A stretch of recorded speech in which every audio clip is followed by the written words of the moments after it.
মানুষ এমন নিঠুর, মানুষ মানুষকে ভয় পায়, কিন্তু আমার আল্লাহকে ভয় পায় না। যে সৃষ্টি করেছেন, যে দুনিয়া এত সুন্দর বানিয়েছেন, মানুষ তাকে ভয় করে না। ভয় করে কাকে জানেন? মানুষ মানুষকে। আসলে আমরা সবাই মানুষ, তাই আমি মনে করি মানুষকে কখনো ভয় করবেন না। যদি ভয় করতে হয় একমাত্র আল্লাহকে ভয় করবেন, এ দ্বিতীয় আর কাউকে না।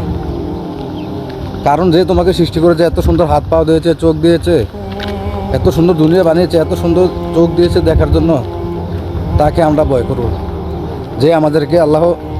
যে আমাদেরকে সব কিছু তৈরি করেছে, সব কিছু দুনিয়া সুন্দর করেছে, মানুষকে কেন ভয় পাবো? কারণ তুমিও মানুষ, আমিও মানুষ, তাই বলে মানুষকে কখনো ভয় করবেন না। শুধু যদি ভয় করতে হয় একমাত্র আমার আল্লাহকে ভয় করবেন, দ্বিতীয় আর কোনো ব্যক্তিকে না। সবসময় আল্লাহর উপর স্মরণ রাখেন, দেখবেন ঠিকই আপনি যত বিপদ আসুক আল্লাহ আপনাকে সারিয়ে নেবে, মানুষ আপনাকে সারিয়ে নেবে না। ঠিক আছে? তাই আমরা মানুষকে ভয় করবো না, আমরা ভয় করবো কাকে? আল্লাহকে। কারণ আল্লাহ আমাদের সৃষ্টিকর্তা, সৃষ্টি করেছেন, সব কিছু করেছেন। ভয় করলে আমরা তাকেই ভয় করবো, দ্বিতীয় কাউকে না।